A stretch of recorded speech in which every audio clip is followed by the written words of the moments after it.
next few days, we're going to take a look at the beginnings of what became the Baptist movement. Baptists were born in protest, and we've been dissenters ever since. It all began with a group in England led by Thomas Helwys and John Smith, who separated from the Church of England, the established church.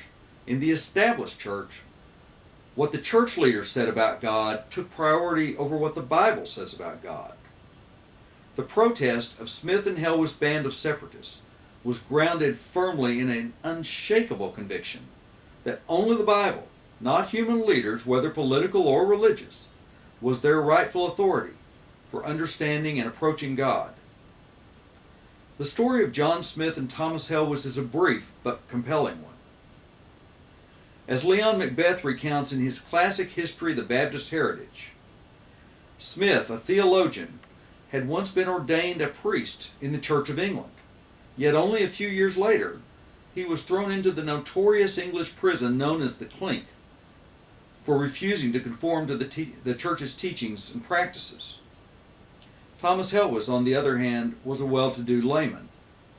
These two men apparently met for the first time around 1606, when Smith broke completely with the Church of England and began meeting with a group of fellow separatists in Gainsborough, a group led by, among others, John Robinson, William Brewster, William Bradford, and Thomas Helwys.